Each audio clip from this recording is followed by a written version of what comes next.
சுவாசம் பதிப்பகம் வழங்கும் ப. சரவணனின் இந்தியாவை உலுக்கிய கிரைம் வழக்குகள், இந்தியாவில் நிகழ்ந்த பாலியல் வன்கொடுமைகள் மற்றும் கொடூர கொலைகள் குறித்த வழக்குகள் பற்றிய நம்பகமான ஆவணப்பதிவு. புத்தகத்தை பெற திரையில் தெரியும் எண்ணை தொடர்பு கொள்ளவும்.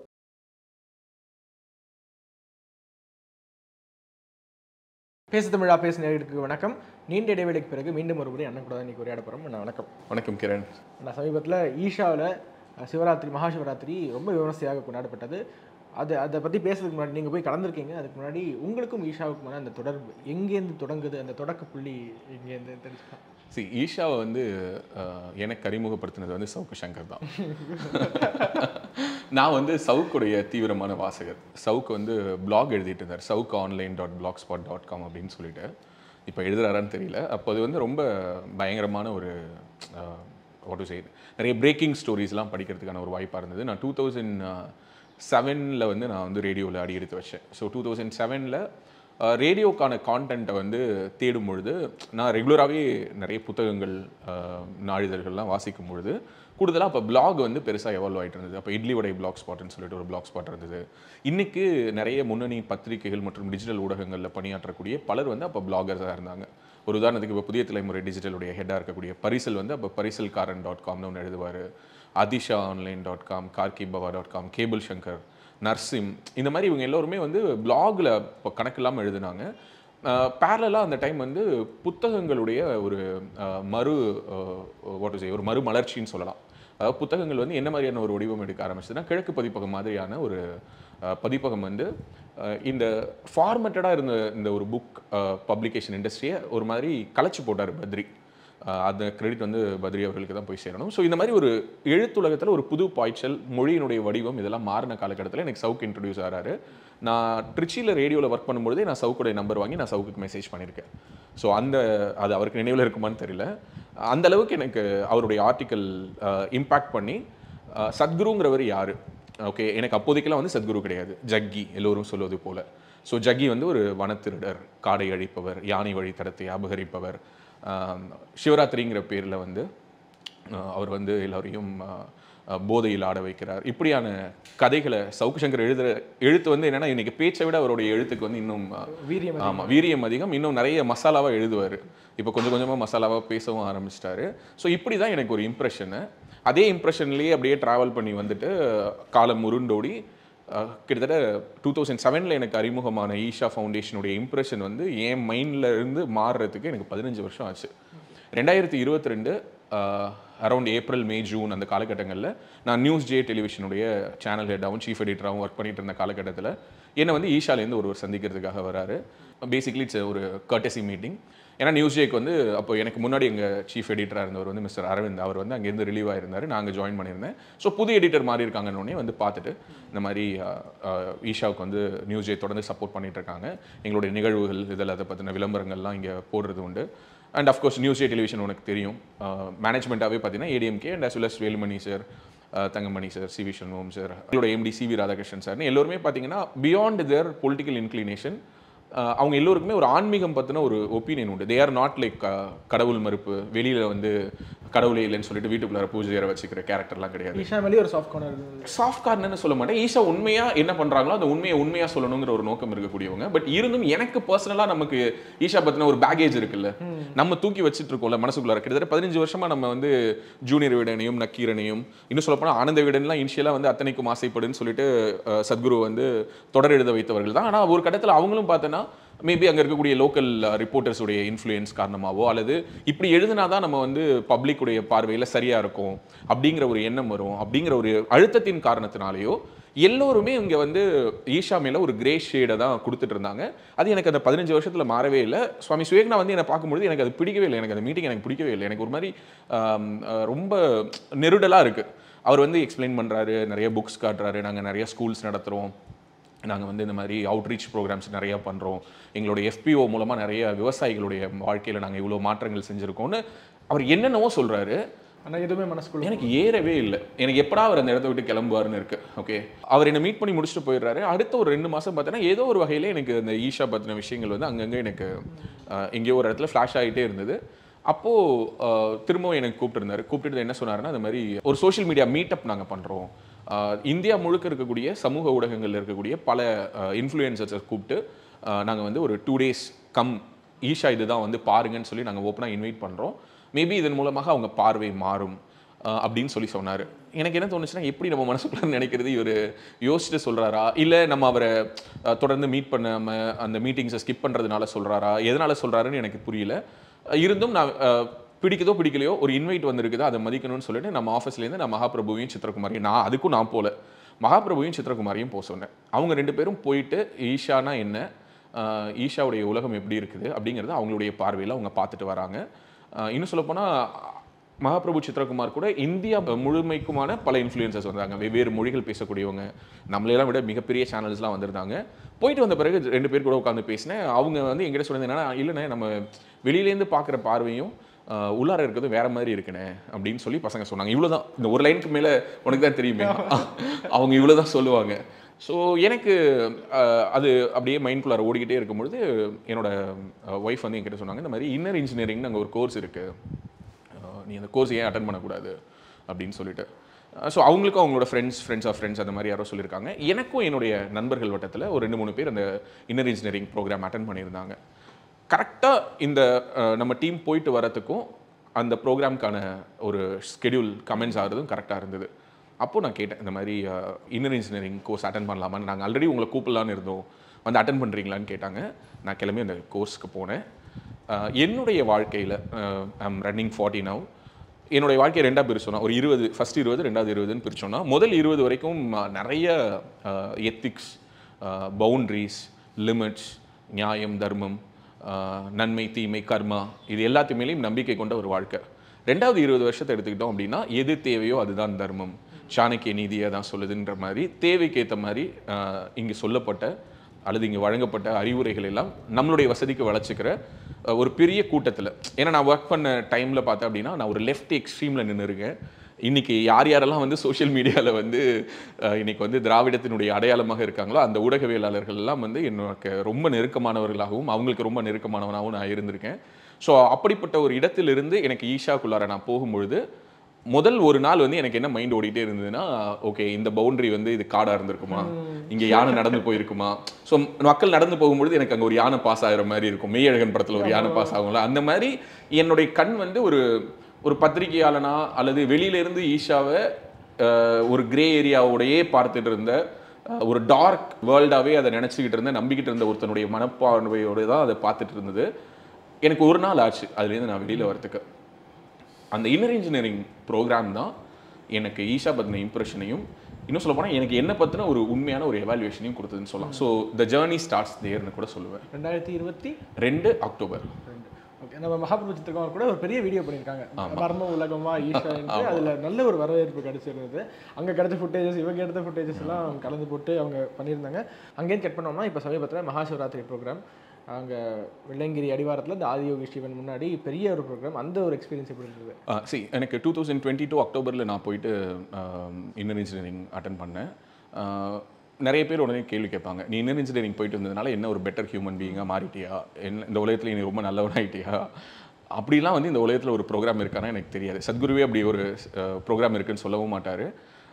அவர் சொல்கிறதே என்ன அப்படின்னா, இது எல்லாருக்கும் தெரிஞ்ச விஷயம், ஆனால் இதை திரும்ப ஞாபகப்படுத்துறதுக்கு ஒரு நபர் வேணும், அந்த நபராக நான் இருக்கேன் அப்படிங்கிறது தான் சத்குரு அடிக்கடி சொல்கிறது. ஸோ நான் அந்த இன்னர் இன்ஜினியரிங் ப்ரோக்ராம் போயிட்டு நான் அது ஒரு 3.5 days 4 days ப்ரோக்ராம்னு வச்சுக்கோயேன். அது போயிட்டு நான் வரும்பொழுது உண்மையாகவே நான் பெட்டராக எவால்வ் ஆகிருந்தேன். எனக்கு பயங்கரமாக கோவம் வரும், அந்த கோவம் குறைஞ்சிருந்தது.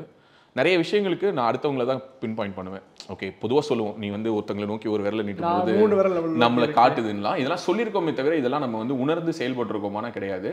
ஸோ அந்த இன்னர் இன்ஜினியரிங்குடைய ஒரு அந்த தாத்பரியமே என்ன அப்படின்னா, இந்த உலகத்தில் உன்னை சுற்றி நடக்கக்கூடிய அனைத்துக்கும் நீ தான் பொறுப்பு. ஸோ டேக் தட் ரெஸ்பான்சிபிலிட்டிங்கிறதா நமக்கு முன்னாடி அவங்க வைக்கக்கூடிய முதல் விஷயமே.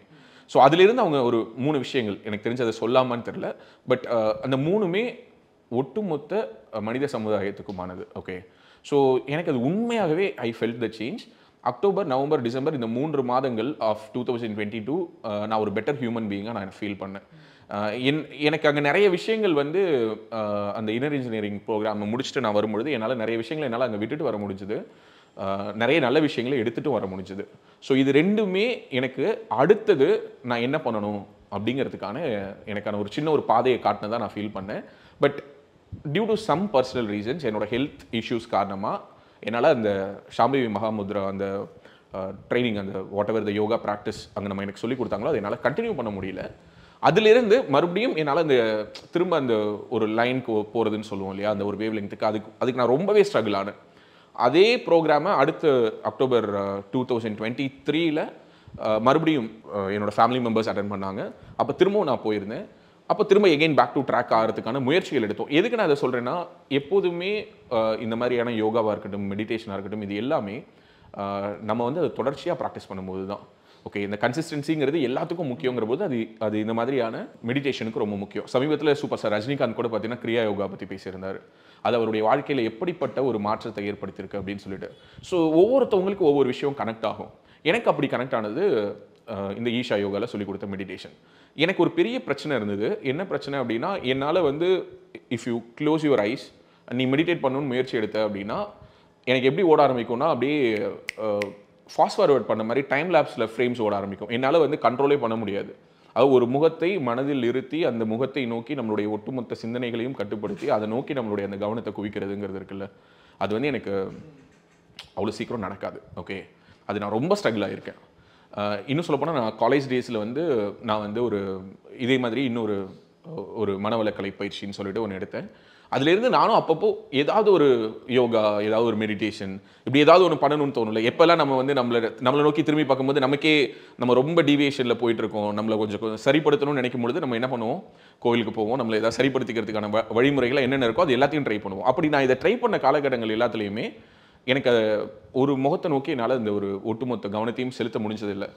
It happen in Isha. அதுதான் எனக்கு அங்கே ஒரு ஃபஸ்ட் ஃபீல்னு சொல்லலாம். அங்கே சூரிய குண்டுன்னு சொல்லிட்டு ஒரு ஆண்கள் குளிப்பதற்காக சூரிய குண்டம், பெண்கள் குளிப்பதற்கு சந்திரகுண்டம்னு சொல்லிட்டு 2 மிகப்பெரிய ஒரு நீர்நிலைகள் இருக்கும். அந்த சூரிய குண்டில் குளிக்கும் பொழுது அங்கே ஒரு ஃபால்ஸ் மாதிரி ஒரு செட்டப் பண்ணியிருப்பாங்க. எனக்கு அங்கே இறங்கும்பொழுது கூட என்ன ஒரு பயம் இருந்துச்சு அப்படின்னா, ஏன்னா என்னோட ரிலேட்டிவ் ஒருத்தர் சொல்லியிருந்தாரு, அது வந்து பாதரசம் தான், தண்ணியே கிடையாது, அது வந்து பாதரசம், அதில் இறங்கி ஒருத்தர் வந்து இறந்துட்டாரு. அது இதுன்னு அங்கே வெளியில் ப்ரிகாஷனரி மெஷர்ஸ் போட்டிருப்பாங்க. இந்த மாதிரியான ஹெல்த் டிசார்டர்ஸ் இருக்கிறவங்க இதில் குளிக்கிறத தவிர்த்துடுங்க, ஸ்கின் அலர்ஜிஸ் இருக்கவங்க குளிக்கக்கூடாது, டூஸ் அண்ட் டோன்ட்ஸ் போட்டிருப்பாங்க.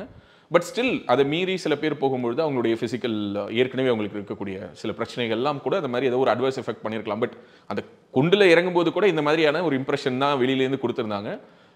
அங்கே ஐ ஃபெல்ட் இட். ஓகே, ஒவ்வொருத்தவங்களுக்கு ஒவ்வொரு இடத்துல இந்த மாதிரியான ஞானம்லாம் கிடையாது, மறுபடியும் சொல்ல சாமியார் ஆயிட்டேன்னு சொல்ல வரல. எனக்கு என்னால் என்னுடைய கவனத்தை ஒருமுகப்படுத்த முடியும். நான் என்ன நம்ப ஆரம்பிச்சிட்டேன் அப்படின்னா, அந்த மெடிடேஷன் யோகாலாம் நமக்கு செட் ஆகாது, நம்ம வந்து வேற மாதிரியான ஒரு ப்ரீடு, நமக்கு இதெல்லாம் செட் ஆகாதுங்கிற ஒரு மனநிலையில் இருந்த எனக்கு ஐ ஃபெல்ட் சம் டிஃப்ரென்ஸ் தேர். அங்கே இருந்து தான் கொஞ்ச நாள் ஆகுது. அதாவது நான் சொல்கிறது, இப்போதைக்கு நான் வந்து ஒரு பெரிய பிரேக்கில் இருக்கேன். நான் மெடிடேஷனே பண்ணல ரீசெண்ட் டேஸில், ரீசெண்ட் மந்த்ஸில். பட் இப்போ கூட மெடிடேஷனை ரீஸ்டார்ட் பண்ணணும்னா எத்தனை நாள் இடைவெளி விட்டாலும் என்னால் திரும்பவும் அதே மாதிரி என்னால் அந்த சாம்பவியை என்னால் பண்ண முடியும் அப்படிங்கிறது என் மைண்ட்குள்ளார போயிட்டு டியூன் ஆகிருக்குன்னா அது எனக்கு ஈஷாவில் நிகழ்ந்த மாற்றம்னு நான் சொல்லுவேன். ஸோ இந்த 3 வருஷத்தில் நான் ஒரு வருஷம் கூட சிவராத்திரிக்கு நான் போனதில்லை. ஒவ்வொரு வருஷமுமே என்னை இன்வைட் பண்ணுவாங்க மகா சிவராத்திரிக்கு. பட் எனக்கு போகிறதுக்கான ஒரு சாத்தியம் இல்லை. ஏன்னா எங்களுடைய ஃபேமிலி ப்ராக்டிஸ் என்னென்னா, ஒவ்வொரு மகா சிவராத்திரியும் நாங்கள் எங்கள் குலதெய்வம் கோயிலுக்கு போவோம். ஸோ எங்களுடைய குலதெய்வம் புதுக்கோட்டை ஆவுடையார் கோவில் பக்கத்தில் பொன் சிறுவரைன்னு சொல்லிட்டு அங்கே ஒரு தர்மசாஸ்தா கோவில் இருக்குது. அங்கே வந்து வருட திருவிழாங்கிறது அன்றைக்கி தான். இந்த கோவிலில் வந்து கிட்டத்தட்ட அங்கே உள்ள சுற்று வட்டாரத்தில் வசிக்கக்கூடிய ஒரு 3-4 சமூக மக்கள் வந்து அங்கே ரெகுலராக கூடுவாங்க. அது இல்லாமல் அந்த ஊர் மக்கள், கிராம மக்களும் வருவாங்க. மிக விமர்சையாக அந்த திருவிழா நடக்கும். ஸோ அந்த திருவிழா தான் வந்து நாங்கள் மகா சிவராத்திரி அன்னைக்கு குலதெய்வம் கோயிலுக்கு போகிறதுங்கிறது ஒரு வழக்கம். But for the past 2 years என்னுடைய ஃபேமிலியில் என்னுடைய அப்பாவுடைய சகோதரர்களுடைய மறைவின் காரணமாக அந்த குலதெய்வம் கோயிலுக்கு போகிறதுக்கான சில ரெஸ்ட்ரிக்ஷன்ஸ் இருக்குது. அதனால் போக முடியல.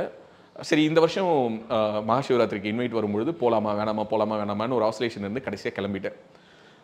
மகா சிவராத்திரிங்கிறது ஈஷாவுடைய அந்த கொண்டாட்டத்தை பற்றி சத்குரு ஒவ்வொரு தடவையும் சொல்லும்பொழுது அவர் ஒரு விஷயம் சொல்லுவார். என்னென்னா, this is the biggest party on the planet, no drugs, no liquor, but people will dance for 12 hours கண்டினியூஸ்லின்னு சொல்லிட்டு இந்த உலகத்தினுடைய மிகப்பெரிய ஒரு கொண்டாட்டம். அது அவர் சொல்லும் பொழுதெல்லாம் அது ஒரு மிகைப்படுத்தலாம் எனக்கு தோணியிருக்கு. But you won't believe Kiran, actually they created an universe. Okay, அதாவது ஒவ்வொரு சிவராத்திரி பொழுது ஈஷாவே என்னை பொறுத்த வரைக்கும் ஒரு தனி யூனிவர்ஸ் தான், ஒரு தனி ஒரு உலகம்.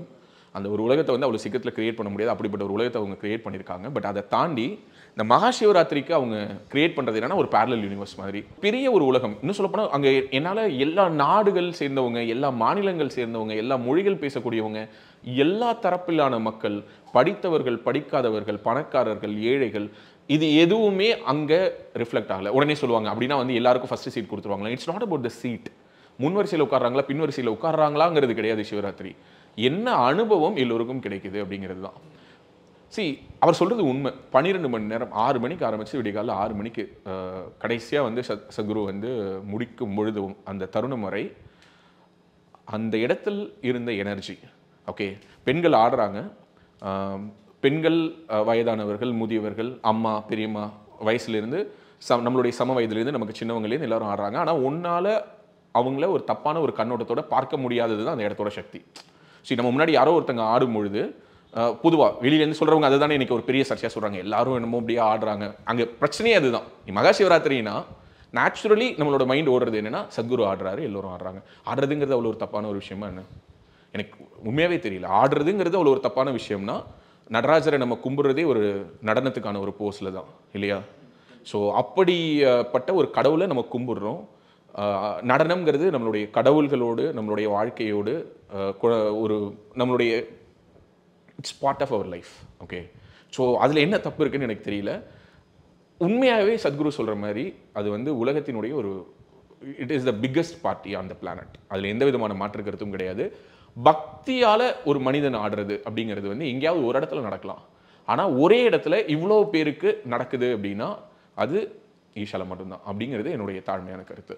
ஒரு சில விமர்சனங்கள் அங்கே பல்வேறு மொழிகளில் நிறையா பாடல்கள் பாடப்பட்டன, தமிழுக்கு அவ்வளோ முக்கியத்துவம் கொடுக்கப்படவில்லை என்ற ஒரு விமர்சனமாக அங்கே வைக்கப்படுது.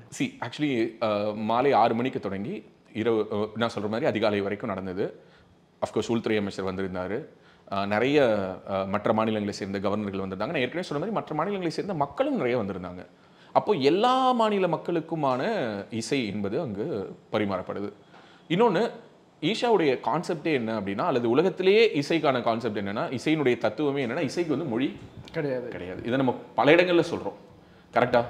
இசைக்கு மொழி கிடையாதுங்கிறத வந்து ஒரு மலையாள பாட்டு தமிழில் ஹிட் ஆகும்போது சொல்கிறோம், ஒரு ஹிந்தி பாட்டு தமிழில் ஹிட் ஆகும்போது சொல்கிறோம், ஒரு தமிழ் பாட்டு ஹிந்தியில் ஹிட் ஆகும்போது சொல்கிறோம். ஆனால் ஈஷாவில் மட்டும் பாட்டு பாடுறாங்க அப்படின்னா ஏன் தமிழ் பாட்டு கம்மியாக பாடுறாங்கன்னு கேட்குறோம். உண்மையாகவே ஈஷாவினுடைய தத்துவத்திலேயே மொழி கிடையாது. ஏன்னா அங்கே வந்து தியானலிங்கம் இருக்கு இல்லையா? தியானலிங்கத்துக்கு டெய்லி மாலை, ஓகே, அதாவது தினசரி மாலை வந்து நாத ஆராதனைன்னு நடக்கும். அந்த நாத ஆராதனைங்கிறது என்ன அப்படின்னா, அங்கே மொழியே இருக்காது. எந்த ஒரு மந்திர உச்சாரணங்களும் கிடையாது. தமிழ், தெலுங்கு, ஹிந்தி, சமஸ்கிருதம் எந்த மொழியிலும் அங்கு மந்திரங்கள் ஓதப்படாது. வெறும் ஒளியை வச்சு, ஓகே, வெறும் ஒளியை வச்சு வார்த்தைகளே இல்லாமல் இன்ஸ்ட்ருமெண்ட்னாலேயோ அல்லது ஒரு இசையை, ஒரு குரலை ஒரு ஒளியாக உருவகப்படுத்தி அதே ஒரு இசையாக பாடுவாங்க. இப்போ ஒரு உதாரணத்துக்கு சொல்கிறேன். இப்போ ச அப்படிங்கிறது வந்து தமிழா, தெலுங்குவா, கன்னடமா அப்படின்னா அது ஒரு ஒளி. சரிகம பதனிச அப்படின்னு சொல்லி நம்ம அந்த சரிகம பதனி அப்படிங்கிற அந்த 7 ஸ்வரத்திலே பார்த்தோன்னா அது வந்து தமிழுக்கான ஸ்வரம், தெலுங்குக்கான ஸ்வரம், கன்னடத்துக்கான ஸ்வரம் இல்லை, அது ஒரு சப்தம். அந்த மாதிரி அந்த வார்த்தைகளை, அந்த ஒளியை வச்சு அங்கே ஒரு நாத ஆராதனை பண்ணுவாங்க. அந்த அதுதான் அவங்க வந்து அந்த டெடிகேட் பண்ணுறது. தியானலிங்கத்துக்கு அவங்க வந்து சமர்ப்பணமாக கொடுக்கறதே என்னென்னா, அந்த நாதத்தால் ஆராதனை பண்ணுறோம், தீபத்தால் ஆராதனை பண்ணல, தூபத்தால் ஆராதனை பண்ணல, நாதத்தால் ஆராதனை பண்ணுறாங்க. இதுதான் அவங்களுடைய கான்செப்டே. பட் இதை தாண்டி ஒரு அங்கே உட்காந்து பார்க்கும் பொழுது தமிழ் பாடல்கள் இருந்திருக்கலாமேன்னு தோணுச்சு. ஆனால் தமிழ் பாடல் இல்லையேன்னு விமர்சனம் வைக்கிற எவ்வளோ பேருக்கு அங்கு இதுவரை எந்த ஒரு இவ்வளோ பெரிய ஒரு கேதரிங்கிலும் பாடப்படாத ஒரு பாடலை பாடினாங்க.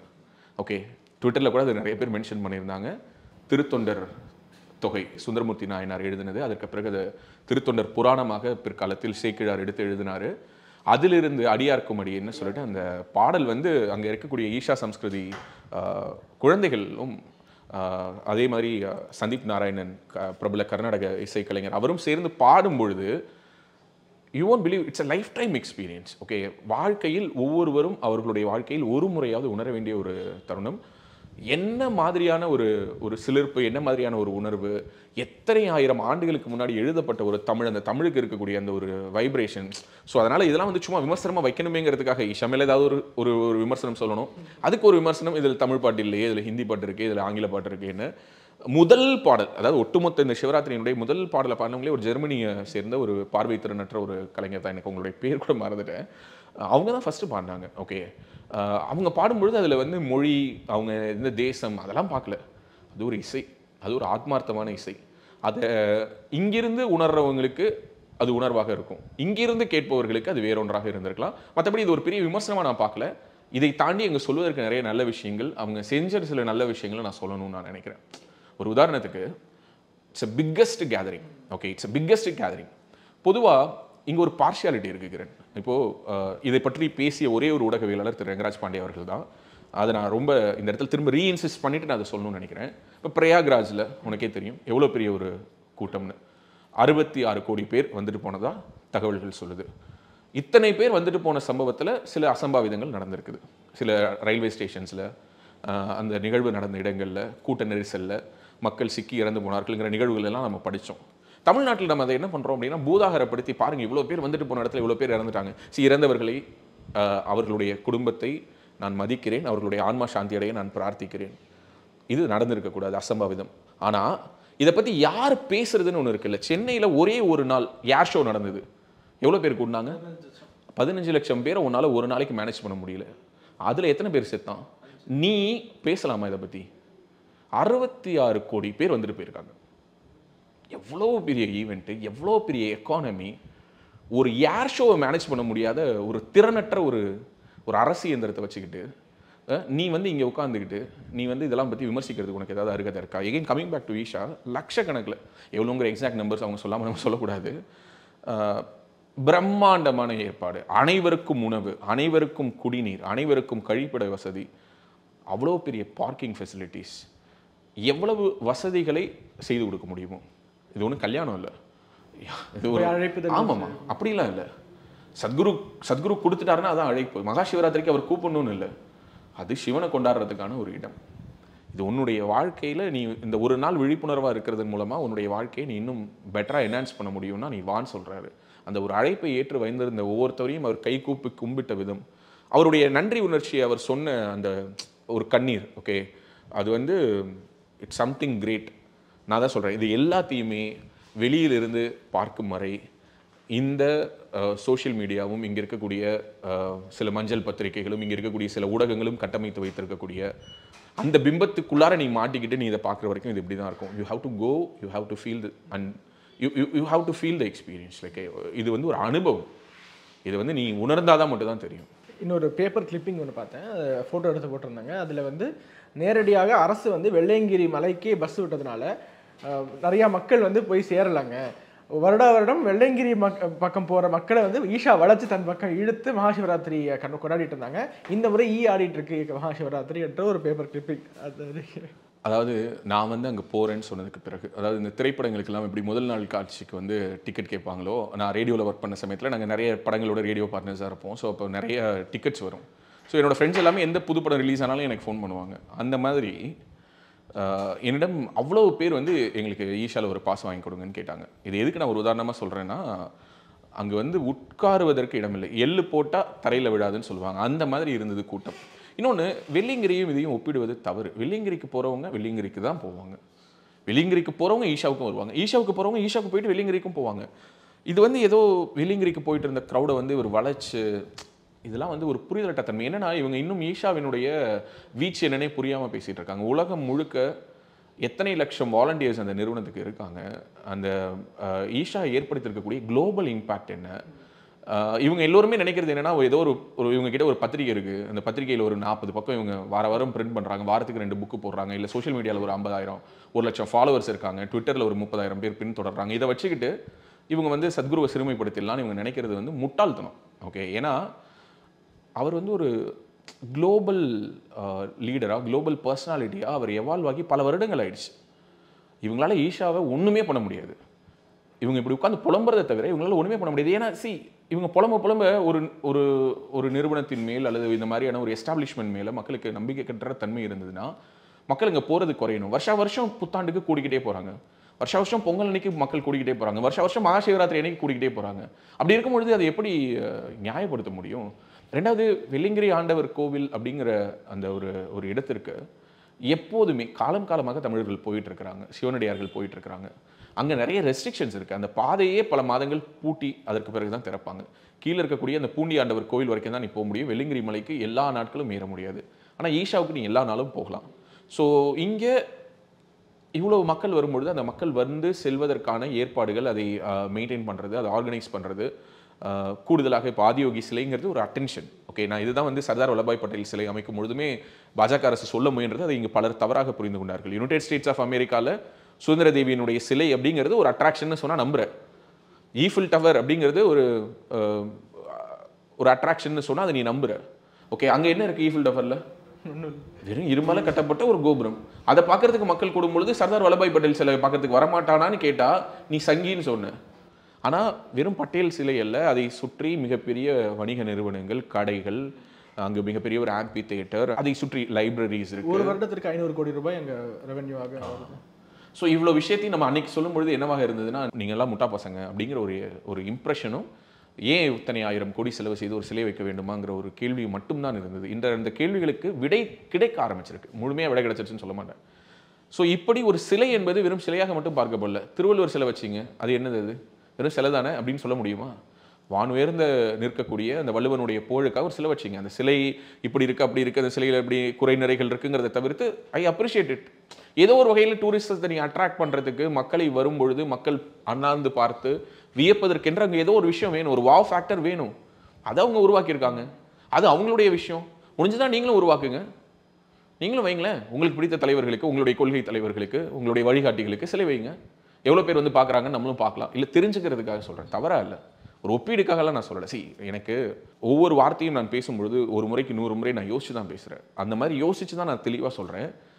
ஈஷா என்ற ஒரு உலகம் உருவாக்கப்படாமல் இருந்திருந்தால் லட்சக்கணக்கான மக்கள் இங்கு மனப்பிறழ்வுக்கு உள்ளாகி இருப்பார்கள். அவ்வளவு பேருடைய அந்த மன அழுத்தத்தை போக்கி அவங்கள ஒரு டிப்ரெஷன்லேருந்து வெளியில் கொண்டுட்டு வந்து அவங்களுடைய தேடலுக்கான ஒரு சின்ன ஒரு விடையை, ஒரு வெளிச்சத்தை கொடுத்து அவங்களுடைய வாழ்க்கையை ஒரு களைஞ்சு கிடந்த நிலையிலிருந்து இன்னைக்கு ஒரு அழகுபடுத்தி, நேர்படுத்தி, நெறிப்படுத்திய ஒரு பங்கு ஈஷா ஃபவுண்டேஷனுக்கு உண்டு, சத்குருவுக்கு உண்டு. அந்த சத்குரு கையில் எடுத்துகிட்டு வந்த ஆயுதம் என்னென்னா யோகக்கலை. அவர் தன்னை ஒரு யோகா மாஸ்டராக தான் சொல்கிறாரு. நான் இங்கே ஒரு ஆசிரியன் என்ற ஒரு இடத்துலேருந்து தான் அவர் இயங்க விருப்பப்படுறாரு. அதை தாண்டி இவர்கள் எல்லோருக்குமே உறுத்துவது அவருடைய பொருளாதார வளர்ச்சி. எப்படி ஈஷாவில் வளர்ந்தாங்க, எப்படி யூஎஸில் 20,000 ஏக்கரில் ஒரு மிகப்பெரிய ஒரு உலகம் உருவாக்கியிருக்காங்க, எப்படி அவங்களால வந்து பெங்களூரில் ஒரு ஆதியோகி நிறுவ முடிஞ்சது. நான் இன்னும் சொல்கிறேன், இந்தியாவுக்குள் இன்னும் பல ஆதியோகிகள் நிறுவப்படும். சத்குரு நிறுவுவார். ஏன்னா அது தடுக்கவே முடியாதுங்கிறீங்க. அஃப்கோர்ஸ் முடியாது. இது வந்து அரசியல் சார்ந்ததே இல்லை கிரண், அதை நம்ம புரிஞ்சுக்கணும். இல்லை, நீங்கள் அரசியல் குறிப்பிட்டதுனால ஒரு கேள்வி கேட்குறேன். டிகே சிவகுமார் அவர்கள் Karnataka Pradesh Congress committee plus deputy chief minister, அவர் வந்துட்டு போனதுக்கு அவ்வளோ விளக்கம் கொடுக்க வேண்டிய ஒரு இடத்துக்கு தள்ளப்படுறார். இல்லை, அது எனக்கு தனிப்பட்ட விருப்பம், அது அரசியலாக்காதீங்க அப்படி இப்படின்ட்டு. ஸோ அதுங்க போகிறது அப்படிங்கிறதே பாஜகவை தாண்டி வேற ஏதாவது போயிட்டு இது இல்லை, நீ கேட்டு யாராவது போயிட்டா அது வந்து ஒரு குற்றவாளி கொண்டு நிறுத்தி நீங்கள் பதில் சொல்லி தான் ஆகணுங்கிற அளவுக்கு இங்கே சொல்வது நீங்கள் எப்படி? இல்லை, அதுதான் சொல்ல வரேன். இதுதானே ஒரு மாஃபியா, இதுதானே மீடியா மாஃபியா, இதுதான் ஃபாசிசம். ஆமாம். இல்லை, என்னன்னா ஈஷாவில் மகாசிவராத்திரி நடப்பதற்கு முன்பாக டார்கெட் பண்ணி இந்த சிவராத்திரியை நிறுத்தணும்னு சொல்லி ஒரு பெட்டிஷன் போடப்படுது. ஒரு நார்த் இந்தியன் ஒரு பெய்டு ஒரு சைபர் ஒரு ஹூலிகன் மாதிரி செயல்படக்கூடிய ஒரு இணைய அடியாட்களை வச்சு பல வீடியோக்களை பரப்புகிறாங்க. ஓகே, சத்குருவை வந்து கைது செய்யணும், சத்குருவை சிறைப்படுத்தணும் அப்படின்னு சொல்லிட்டு பேஸ்லெஸ் அலிகேஷன்ஸை கொண்டு வந்து வச்சு சோஷியல் மீடியாவில் நாய்ஸ் கிரியேட் பண்ணி கரெக்டாக சிவராத்திரி முன்னாடி ஹிட் ஜாப். இல்லை, அது ஏன் உங்களுக்கு இது முன்னாடியே தெரியாதா? அல்லது முன்பாகவே உங்களிடம் ஆதாரம் இருக்குதுன்னா நீங்கள் ஏன் அது சோஷியல் மீடியாவில் வைக்கிறீங்க? கேஸ் போடுங்களேன். இந்த நாட்டில் சட்டம் அனைவருக்கும் பொது. வழக்கு போடுங்க, சுப்ரீம் கோர்ட்டினுடைய கதவுகளை தட்டுங்க, நீதிமன்றத்தில் வழக்காடி நிரூபிங்களேன். வழித்தடம் என்பது, அதாவது யானைகளுடைய வழித்தடம் அப்படிங்கிறது ஈஷாக்குள்ளார இல்லைன்னு சொல்லி திராவிட முன்னேற்ற கழக அரசு பதவியேற்றதற்கு பிறகு அவங்க ஆர்டிஐயில் அவங்க சொல்லிட்டாங்க. நில அளவைத்துறையின் சார்பாக ஒட்டுமொத்த ஃபென்சிங்கும் அளந்து 1 இன்ச் கூட காம்பவுண்டு தள்ளி வைக்கலன்னு சொல்லிட்டாங்க. அங்கு மகாசிவராத்திரியின் பொழுது ஒலி மாசு ஏற்படுது, அதனால வந்து இந்த சவுண்ட் பொல்யூஷன், நாய்ஸ் பொல்யூஷனை தடுக்க வேண்டும் என்று வழக்காடுகிற பொழுதெல்லாம் அந்த பெட்டிஷன்ஸ் எல்லாத்தையும் டிஸ்மிஸ் பண்ணியிருக்காங்க. எல்லோருடைய கண்களையும் ஈஷா உறுத்துவதற்கு மிக முக்கியமான காரணம் ஈஷாவினுடைய வளர்ச்சி. அதுக்காக அவர் வளராமலாம் இருக்க மாட்டார். ஏன்னா அவருடைய அடிப்படையே என்னென்னா அத்தனைக்கும் ஆசைப்படுன்னு ஆரம்பித்தவர் அவர். அதுக்கு முன்பாக தமிழ்நாட்டில் இருந்த அத்தனை இந்த மாதிரியான modern age gurus and yogis எல்லோருமே ஆசைதான் அனைத்துக்கும் துன்பத்துக்கும் காரணம், ஆசையை விட்டுருங்க அப்படின்லாம் சொல்லிட்டு இருக்கும் பொழுது ஹி செட் அத்தனைக்கும் ஆசைப்படு. அங்கேயே பார்த்தோன்னா தியானலிங்கத்துக்கு ஒரு கான்செப்ட், பைரவிக்கு ஒரு கான்செப்ட். கோயிலுக்குள்ளார போயிட்டு வேண்டாதீங்க வர இந்த வாட்டி கூட சொன்னார், நீங்கள் கோயிலுக்குள்ளார போய் உட்காந்து வேணுனீங்களா, இதை கொடு அதை கொடுங்க, அது இல்லை. கோ தேர், ஃபீல் த எனர்ஜி. அந்த எனர்ஜி அப்படியே உள்வாங்கிட்டு வாங்க, அது உங்களை நீங்கள் என்ன நினைக்கிறீங்களோ அதை நோக்கி நகர்த்துன்னு சொல்லுவார். அவர் வேண்டுதல் கான்செப்டே சொல்ல மாட்டார். சொல்ல போனால் அவரே கோயிலுக்கு போக மாட்டார். அது ஒரு கேள்வியாக கூட கேட்டிருந்தாங்க. என்னென்னா சத்குரு வந்து இந்த மகாசிவராத்திரி செஷன்லாம் முடிக்கும்பொழுது லாஸ்ட்டில் வந்து கொஸ்டின் ஆன்சர் செஷன் இருக்கும். அதில் யாரோ ஒரு இந்த நாட்டில் இருந்து ஒருவர் கேட்டிருந்த பொழுது அந்த கேள்விக்கு அவர் பதில் சொன்னார். இப்போவே நான் கோயிலுக்கு போங்க, அங்கே போங்க, இங்கே போங்கலாம் நான் சொல்லலை. போனீங்கனாலும் போயிட்டு நீங்கள் என்ன பண்ணணும் அப்படின்னா என்ன பண்ணாதீங்க, வேண்டாதீங்க. எனக்கு கார் வேணும், என்னோட இஎம்ஐ க்ளோஸ் பண்ணணும், அது கிடையாது அவரோட வேலை. அந்த இடத்தில் ஒரு எனர்ஜி இருக்குது, அந்த எனர்ஜியை உள்வாங்குங்கிறது தான் அவர் அடிக்கடி சொல்லக்கூடியது. இதே மாதிரியே சத்குரு அவர்களுடைய மகள் ராதே ஜக்கி அவர்கள் அழுது கொண்டே இருந்தபொழுது சத்குரு அவர்கள் சமாதானப்படுத்தி அப்படியே அழுத்தி சென்றது வந்து ஒரு ரொம்ப வைரலாக போயிட்டுருக்கு. ரீல்ஸாகவும் நிறைய வீடியோஸாகவும் வைரலாக போயிட்டுருக்கு. இதற்கு விமர்சனமாக பாருங்கள், அங்கேயும் நெப்போட்டிசம் தலை தூக்குது, அடுத்து சத்குருக்கு அடுத்து மகளை கொண்டு வர முற்படுறாரு என்ற ஒரு விமர்சனமாக அங்கே வைக்கப்படுது. இது வந்து ரொம்ப ஒரு புரிதலற்ற தன்மையிலான ஒரு விமர்சனம் அப்படின்னு நான் பார்க்குறேன். முதல் விஷயம், சத்குருக்கு அப்புறம் அப்படிங்கிற ஒரு கேள்விக்கே முதல்ல இடம் இல்லை. ஏன்னா ஒரு மிகப்பெரிய மேஜர் ஆப்ரேஷன் அவருக்கு. ஓகே, ஆமாம், அதுக்கு பிறகு தான் அவர் மீண்டு வந்திருக்காரு.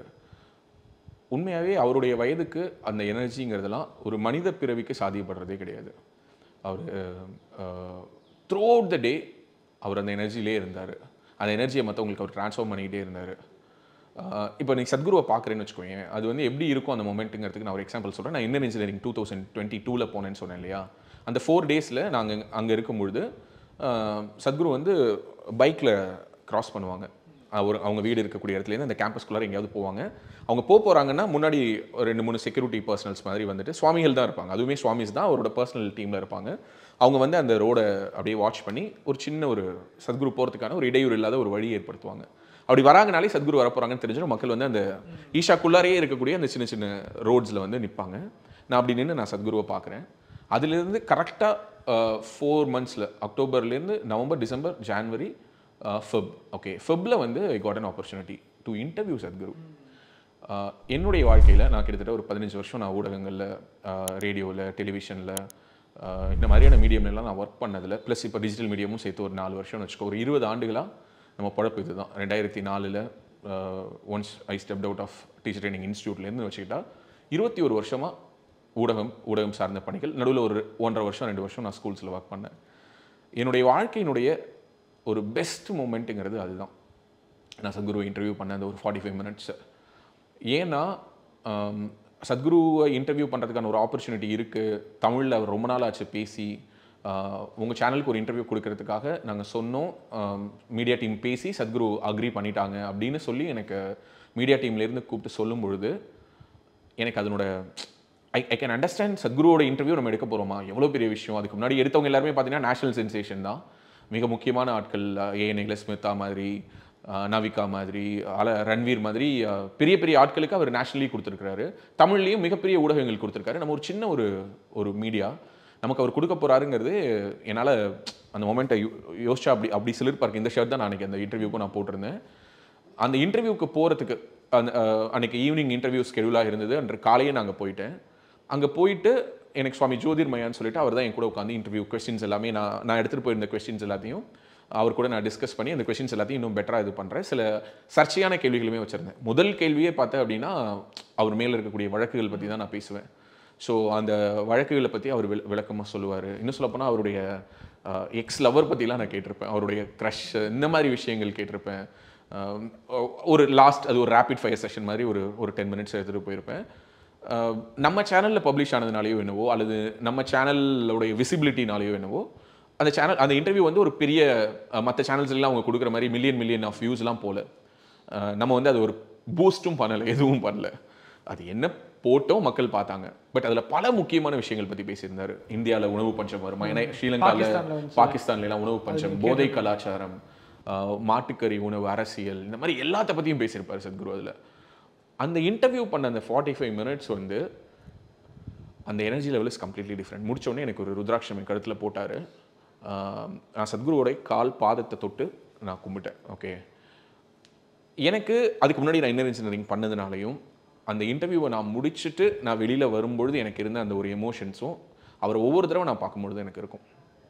ஏன்னா வாழ்க்கையில் நம்ம எல்லோருக்குமே ஏதோ ஒரு இடத்துல ஒரு குரு, ஒரு மென்டார் தேவைப்படுறாரு. ஓகே, ஸோ அந்த மென்டார்ஸ் வந்து ஒருத்தங்களாக இருக்கலாம், நிறைய பேராக இருக்கலாம். இப்போ எனக்கு வந்து ஒரு மென்டார் இருக்கார். இப்போ சுரேகா சார் உனக்கு தெரியும் இல்லையா? இப்போ சுரேகா சார் அடிக்கடி சொல்கிறது, நம்ம ஆஃபீஸ்க்கு வரும்பொழுதும் சொல்லியிருக்காரு, ஒவ்வொருத்தவங்களுக்குள்ளாரையும் ஒரு கருப்பு ஓனாயும் ஒரு வெள்ளை ஓனாயும் இருக்கும். ஸோ இந்த கருப்பு ஓனாய் என்ன பண்ணும் அப்படின்னா, ஈஸியான விஷயங்களை, ரொம்ப தவறான விஷயங்களை, எத்திக்கலி சரியில்லை, அன்எத்திக்கல்னு சொல்கிறோம்ல, அந்த மாதிரியான விஷயங்களையும் செய்ய சொல்லும். ஏன்னா அந்த கருப்பு ஓனாய் சொகுசாக வாழ்ந்து பழக்கப்பட்ட ஓனாய். இந்த வெள்ளை ஓனாய் இருக்குல்ல, அது வந்து இதுதான் சரி, இதுதான் ரைட், இந்த கோடு மேலே தான் வாழணும், இந்த பவுண்டரிக்குள்ளார தான் நம்மளுடைய வாழ்க்கையை அமைச்சுக்கணும், இப்படி சொல்லக்கூடியது இந்த வெள்ளை ஓனாய். நம்ம வேணால் அதிகமாக ஃபீட் பண்ணுறது இந்த கருப்பு ஓனாய்க்கு தான். இந்த கருப்பு ஓனாய் என்ன பண்ணுன்னா, வெள்ளை ஓனாயை மிரட்டி அதை வளர விடாமல் பார்த்துக்கிச்சு அப்படின்னா, அந்த கருப்பு ஓனாய் வளர வளர நம்ம வேற ஒன்றா எக்ஸிபிட் ஆகிறோம். ஸோ நமக்கு தெரியும் இந்த 2 ஓனாயுமே நமக்குள்ளார தான் இருக்குன்னு. ஸோ அப்போ நாம் யாருக்கு ஃபீட் பண்ண போகிறோம் அப்படின்னு சொல்லி அடிக்கடி கேட்பார். ஸோ கொஞ்சம் கொஞ்சமாக இந்த கருப்பு ஓனாயை சப்ரஸ் பண்ணி வெள்ளை ஓனாயை வளர்க்குற முயற்சியில் தான் எல்லோருமே இருக்கிறதா நம்புகிறேன். நான் அந்த ப்ராசஸில் இருக்கிறதா நம்புகிறேன். அப்போது சத்குருவோடைய அந்த இன்டர்வியூங்கிறது எனக்கு ஒரு பெரிய ஒரு டேக்அவே. ஓகே, பட் என்ன பிரச்சனைனா, நம்ம இங்கே நமக்கு கிடைக்கக்கூடிய பாடங்களையோ அனுபவங்களையோ அல்லது இங்கே நமக்கு வழங்கப்படக்கூடிய போதனைகளையோ முழுமையாக எடுத்துக்க முடியாத மாதிரி இந்த கருப்பு ஓனாய் காரணங்களோடு உள்ளார வெயிட் பண்ணிக்கிட்டே இருக்கு.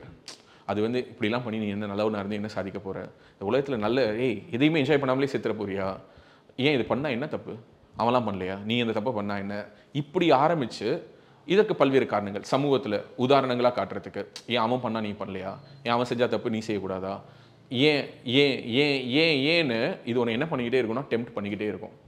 ஸோ அந்த இன்டர்வியூவை முடிச்சுட்டு நான் வெளியில் வந்து அடுத்த அந்த இன்டர்வியூக்கான ஒரு காலகட்டம், கிட்டத்தட்ட ஒரு 45 மினிட்ஸ் ஆஃப் இன்டர்வியூ.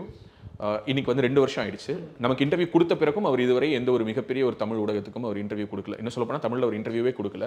சத்குருவுக்கு ஹெல்த் சரியில்லாமல் போய் அவர் வந்து ஆப்ரேட் ஆகியிருந்தபோது கூட இங்கே நிறைய பேர் என்ன சொன்னாங்கன்னா, அவர் வந்து அவரோட வீடியோலாம் வந்து இதை பண்ணுங்க அது சரியாயிடும், இதை பண்ணுங்க அது சரியாயிடுங்கிறாரு, ஆனால் அவர் மட்டும் போய் ஆப்ரேஷன் பண்ணிக்கிறாரு அப்படின்னு.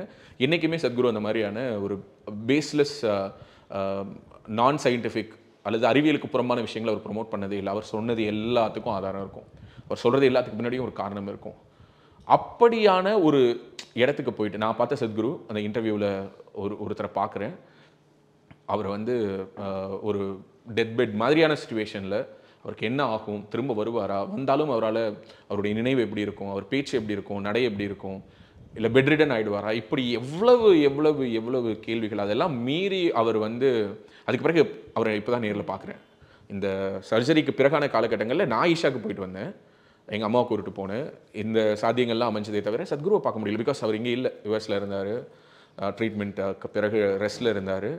ஸோ அவரை பார்த்த அந்த மொமெண்ட்டில் இருந்து அவர் நடந்து போவார் இல்லையா ரேம்ப், அவர் போகும்பொழுது அந்த ரேம்ப் பக்கத்தில் தான் நாங்கள் உட்காந்துருந்தோம். இன்னொன்று எனக்கு பக்கத்தில் யாருன்னா சுவாமிநாதன் சார். அவர் யாருன்னா அவர் தான் வந்து இன்னர் இன்ஜினியரிங் கிளாஸ் எடுப்பார். அவர் சத்குருவினுடைய ஆரம்ப கால சீடர்களில் ஒருத்தர், சத்குருவுடைய ஃபாலோவர்.